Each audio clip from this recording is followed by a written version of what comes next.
Hi friends, this presentation is about making the children great personalities and leaders. We give them good education, we invest much of our time and energy in their education. We send them to good schools so they will get good grades. They will get good jobs. They will get well settled in their life. They will be happy. But we are also anxious or concerned about, will they be good persons? Will they have good values? Will they not be spoiled by bad influence? Will they be responsible? What should we do to ensure that they turn out to be really good and responsible? They should be given good advice. Yes, true. But all along the history, youngsters have been very cautious of the advice offered by elders. Children in teens, as they grow up, seem to have a new sense of power. They feel they are in a new world that offers its own challenges and possibilities.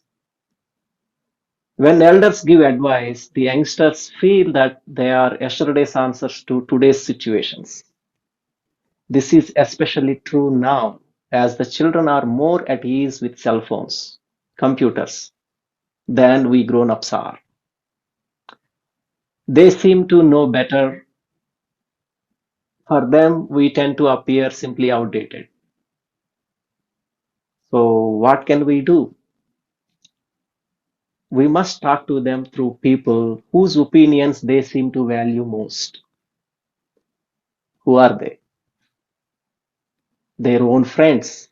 Who else? Yes, people of their own age group. But how do we make sure that when friends talk among themselves, they talk constructively and meaningfully and do not simply waste time or mislead one another? So we must create an environment, a situation, a setup, an expectation where everyone feels that they have to say something worthwhile, something sensible, if they are to be appreciated and not considered as fools. So, how do we do that? I have been organizing neighborhood children's parliaments functioning in our neighborhood in Cary, North Carolina, where around 20 to 25 children meet every week for about an hour. They select department directors for various concerns that are relevant at their level. I will tell you more about them. The parliament has a child director for each concern, like poverty, health and well-being, for environment, for sports, for gender sensitivity, etc., etc. Each child director and each child parliamentarian brings up issues that need to be addressed, and children share their opinions on the issues and discuss about them. Of course, they have to speak up only what is right and proper, or else they can be laughed at. Let us see what are possible in these parliaments. There are infinite possibilities here. The idea of making children as directors matters. When we make a child as a director for a concern, say for environment, he has to speak something sensible next week. So, what will he or she do? He will consult others on what to talk and to get the new ideas. He will read up. He will collect all relevant materials from newspapers and magazines. He may make a file for such items.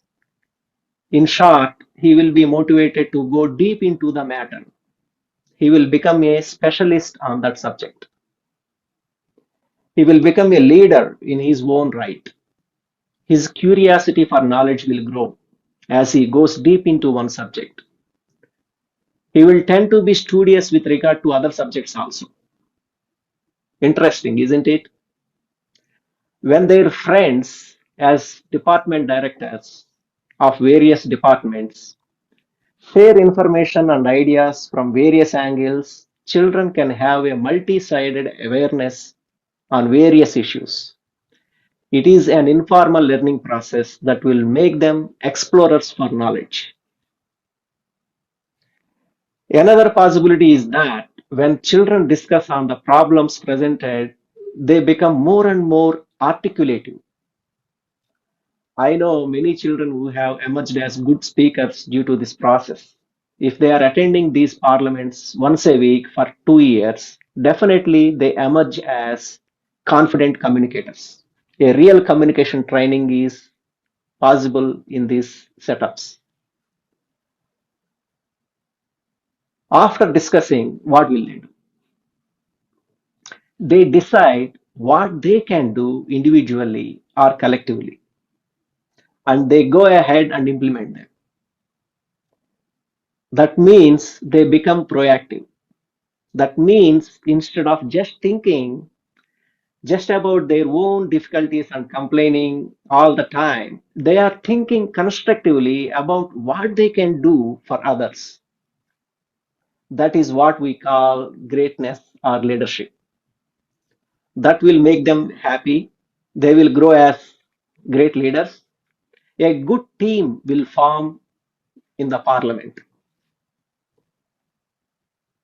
Some of our children participating in the children's parliament, they explained how they would earlier spend their entire time before TV with no seriousness of purpose, and how now they are spending time with better direction and purpose. In general, they tend also to study better after joining children's parliaments. A kind of quest for knowledge is created by this process. The entire approach is highly spirited towards collective action. We call it formation through action, and we distinguish it from what we call formation through activities. I will tell you what's the difference. Activities are programs thought about by others. You go through those activities, but they don't leave a mark on you. Action is more in terms of what happens when you yourself come face to face with a situation, you feel about it, you think about it, make value judgment about it, make decisions on it, commit yourself to do something about it, jump into the arena, evaluate the pros and cons, and the entire process leaves a mark on you. I have seen in our children parliament meetings child directors and the child parliamentarians narrating with a lot of feeling about the various problems and sufferings they have seen in their areas. Other children who might at times overlook such problems are made to feel the intensity of such problems. They get, so to say, sensitized. These parliaments can make them feel for others. It creates a habit of being proactive in feelings. When they discuss together in groups, their values are clarified. They also tend to be articulative. Their brains get sharpened. When they make decisions, their will is involved and they have to do things in groups. They have to work as a team. It is a good training in team spirit, in relating to people.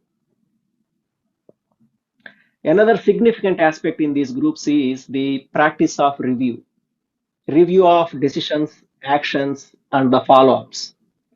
Almost every meeting begins with some kind of review. These reviews help them to be open minded and realistic. A good thing happens when children have their small achievements. That is, they are appreciated.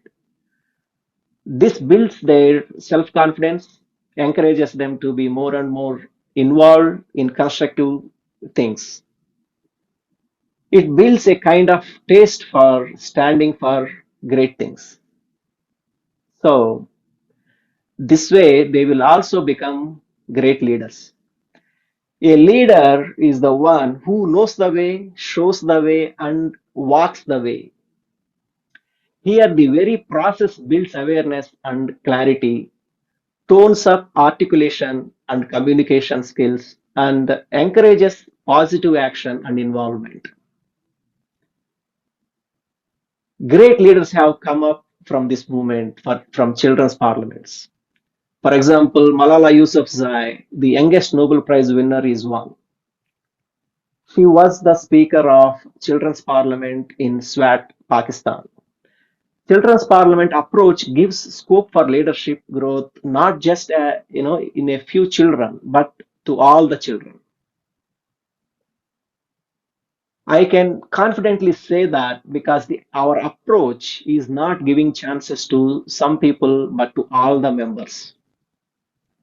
The approach is also one of a small-sized face-to-face circles. It is small enough to ensure that everyone gets a chance, everyone is reached, everyone is integrated, everyone gets attention, every aspect is respected, responded to. It creates a situation where everyone cannot but participate and grow. It is so wonderful program.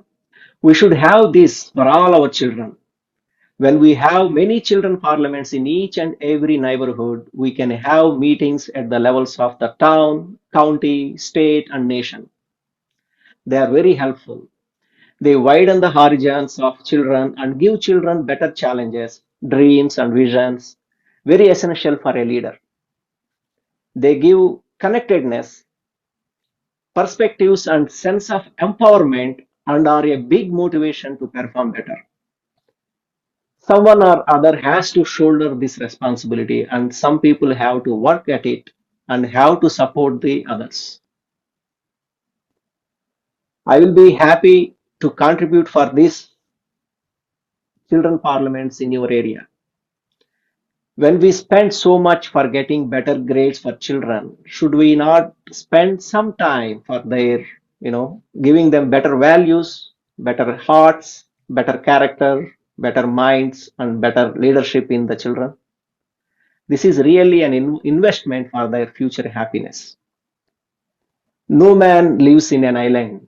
Your children's happiness will not be complete unless the entire world is happy and helpful.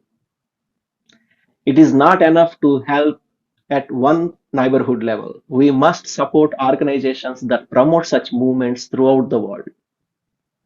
We need to have such a culture of giving for wider causes more and more.